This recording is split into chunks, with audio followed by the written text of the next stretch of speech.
This video is brought to you by Gateway Subaru. Higher standards.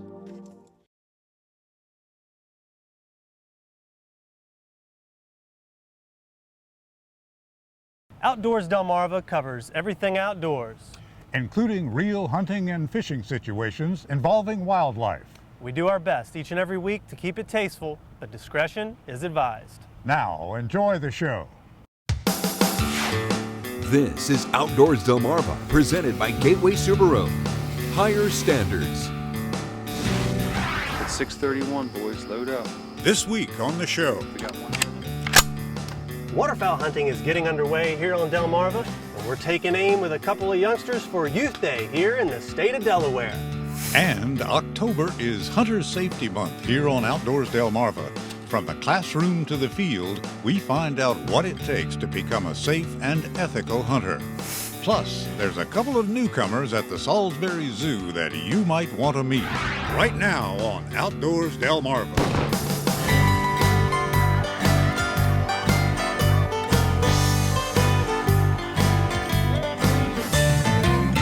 Who needs a troll, huh? Look at this. This is Outdoors Delmarva, presented by Gateway Subaru. Higher standards. And now, here's Andrew Tawes. Thanks for watching Outdoors Delmarva. I'm Andrew Tawes. We'll be checking in with my partner, Captain Willie Dykes, in a few minutes. But not only is it archery season for white-tailed deer, but waterfowl hunting is getting underway here on Delmarva. And today is Youth Day in the state of Delaware for waterfowl. And I met up with a couple of young hunters in Ellendale who were ready to take aim at wood ducks. You sure you want to do this? No way. Wes woke me up this morning. That's because Wes didn't get any sleep the night before. The 11-year-old is pretty anxious for this hunt to get underway. They're setting up in a blind on the edge of a pond. We have some decoys off to this side, and then we have spread off to this side, and the mojo about straight out. Along for the hunt is Wes's dad Alan, 11-year-old Seth, and his uncle Joey. Storm. And doing the legwork, 6-year-old Storm. Joey has scouted this pond and the prospects look good. There's really good numbers of wood ducks out here, so that really is going to work in our favor hopefully this morning. And they've not been shot this year, so that's the great thing about the youth waterfowl hunt. And seeing the excitement on these young hunters' faces lets us know how important this day is. I think there's something lost when we don't introduce youth to this sport, because they're the ones that are going to carry this on. So the youth hunt is a great opportunity to get them out, gets them out early in the season. It's usually pretty exciting because the bird numbers can be better, and it really gets them hooked on the sport, and that's why we like to do it, and that's why we like to take the kids out. What's that? How many more minutes? How many more minutes? 2 minutes. It's 6:31, boys. Load up.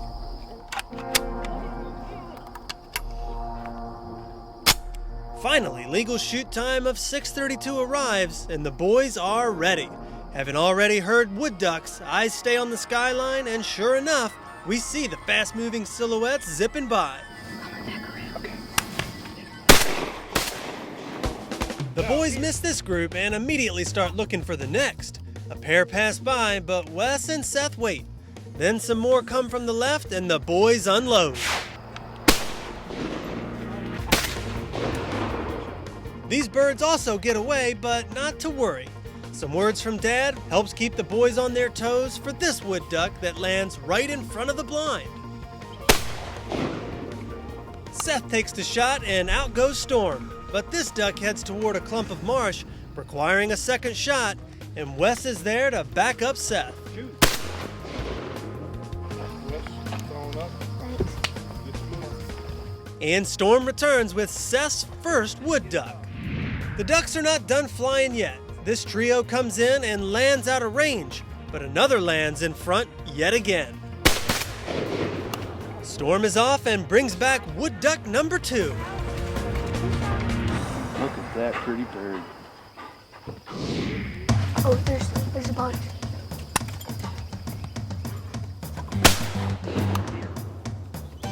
Seth and Wes keep on the lookout, and after seeing a large group flying over, Alan starts to call them in. More flying by, but none come within range. Then we hear something different overhead. The Boys get ready, crouching down low as the geese come directly overhead.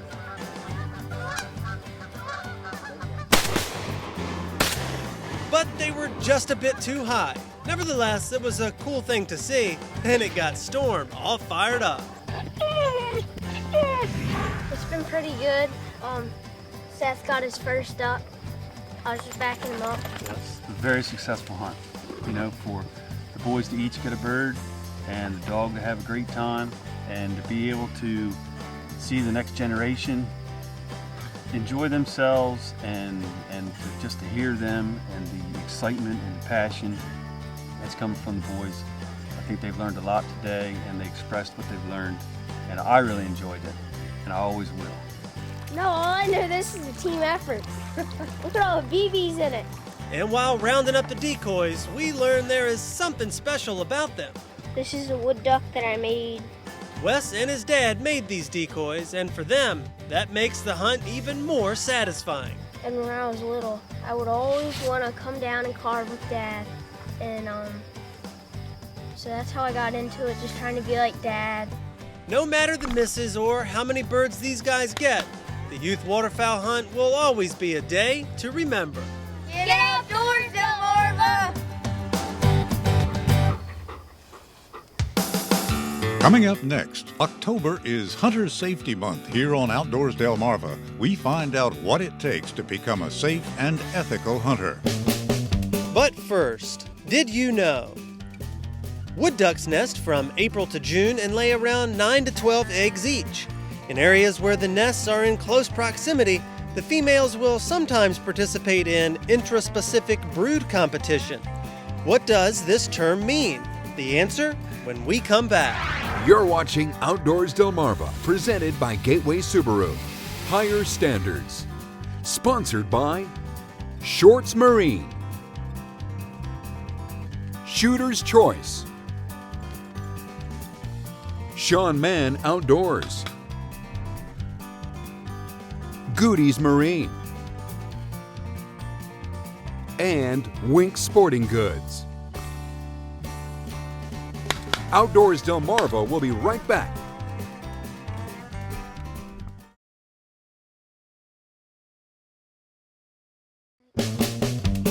Did you know?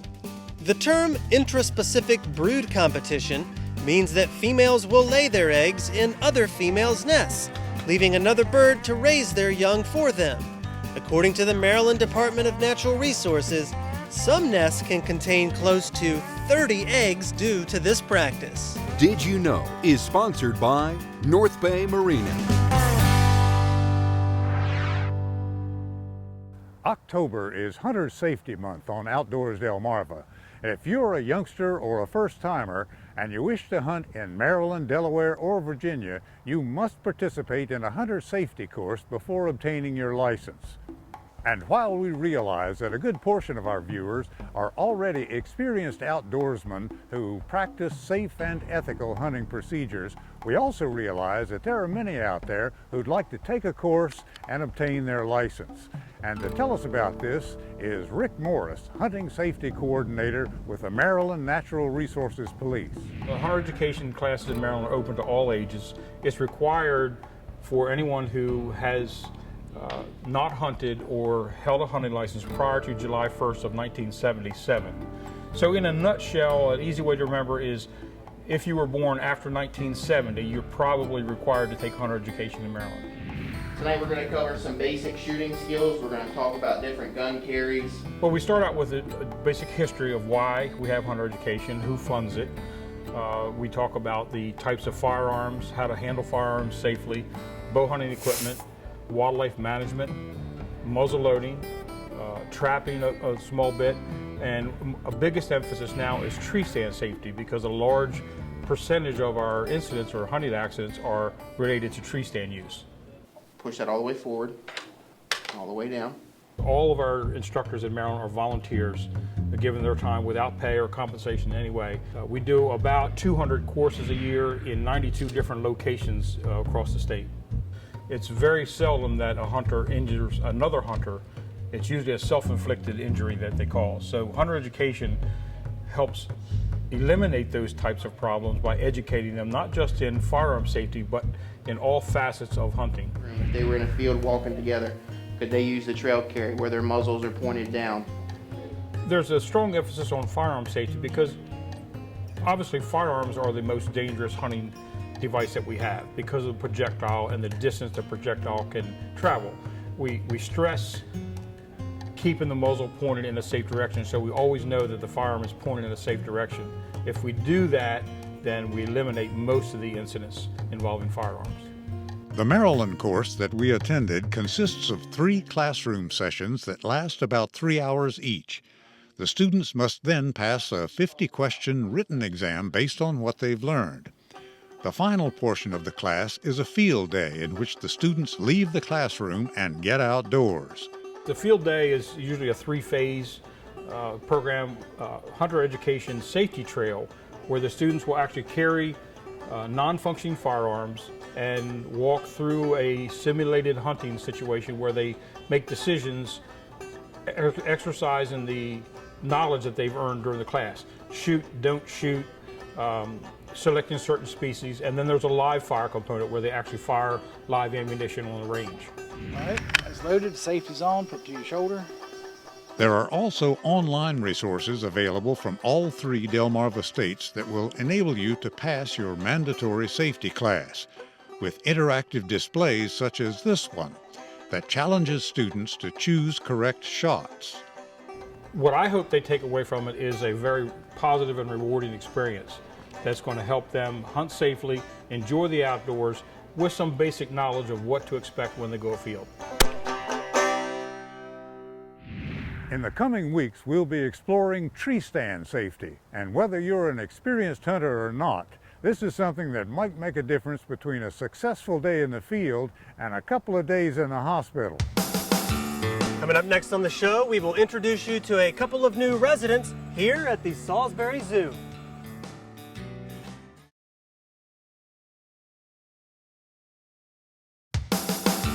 You're watching Outdoors Delmarva, presented by Gateway Subaru.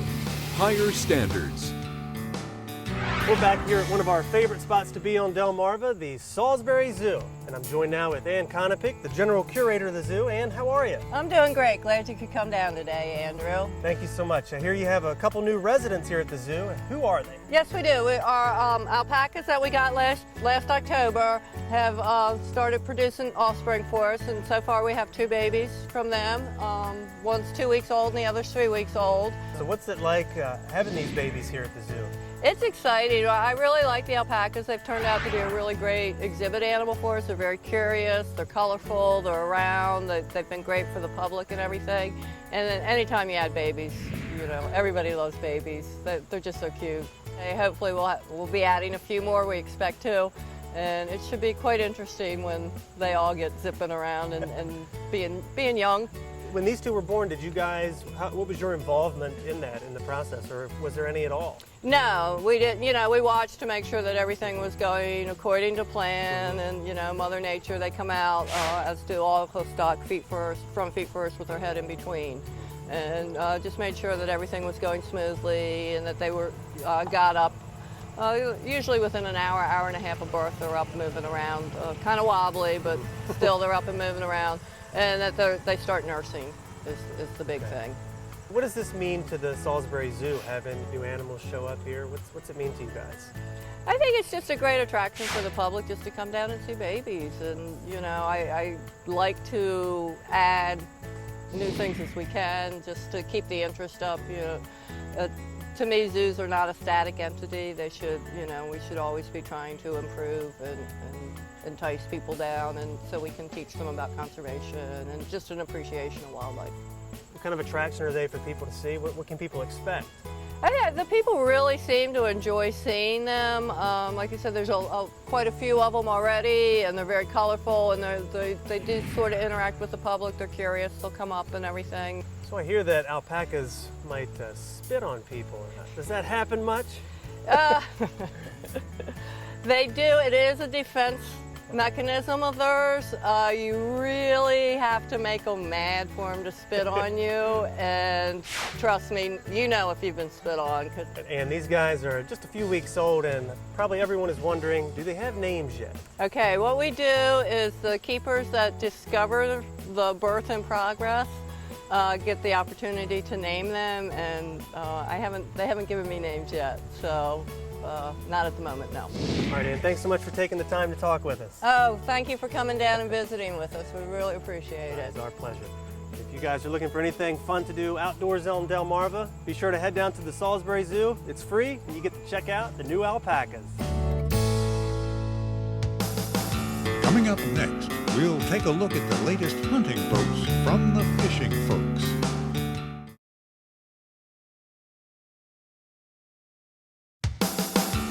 You're watching Outdoors Delmarva, presented by Gateway Subaru. Higher standards. Thanks for watching Outdoors Delmarva. I'm Captain Willie Dykes, and I'm happy to be here once again with one of our fine sponsors, Goody's Marine, fishing boats from fishing folks, just a short drive from Cambridge, Maryland. And we're here today with our friend Henry Goody. Howdy, Henry. Hi, Willie, how you doing? I'm doing pretty good. Okay. And Henry, I know fishing never stops in this part of the country, but this time of year hunting takes center stage. Now, what do you have here that you can show us that you've used? We've used these 18-footers with a Yamaha 60. Plenty of room in there. Plenty of room for put your decoys and all your gear. The 17-footer that can do a little bit of both. The marshes as well as the open water. If we're going smaller, so for the guys that like to get up the creeks and little guts and stuff to get where the ducks really are, Yes. this 16-footer will do a good job. Joining me right now is Tommy Goody, and we're going to talk about some prices and some options. Hey, Tommy. Hi, Captain Willie. Okay, what do we have here? Okay, this is the 16-footer with a 30 on it with boat motor and trailer. This one starts at 11.9, just the way you see it rigged. You go to a 17 with a 40 boat motor trailer, you're looking at 12.5. And you can step up to an 18 with a 60 boat motor and trailer for 14.4. Now, those basic models are really affordable. What about the guy that's looking for a few more bells and whistles? We got them right across the road, Willie. Come on over with me. Okay, let's take a look. Well, Tommy, we talked about the basic boats like this 18-footer right here, and right next door we have another 18-footer that has a ton of options. How about giving us a tour? This has the camo seats, it has storage under the seats, it has a built-in gas tank, has a live well up in the deck here, also has storage compartments on the sides, and a camo package. This is for the guy that wants more than just a basic package, to where you have the hunting boat with the camo, and you also have the live well for fishing. So with the hunting and fishing options, this boat is versatile in any season. That's right, Captain Willie, and also we have several models, including this model, that are on clearance right now. We're trying to get them out for the new ones coming in. And you can buy this one for $17,995, just the way you see it equipped, boat motor trailer, 70 horsepower motor, and everything we talked about. That's a real deal. Tommy, on the inside, I see you have Yamaha motors from 2 to 300 horsepower.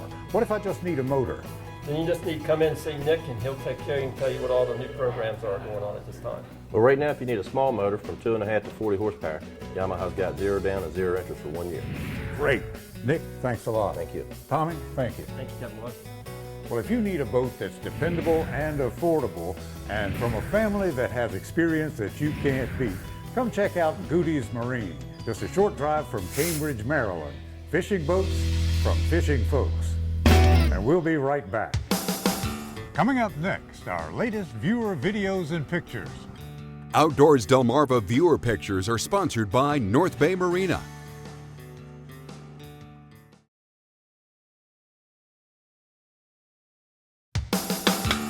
You're watching Outdoors Delmarva, presented by Gateway Subaru. Higher standards. Sponsored by Shorts Marine,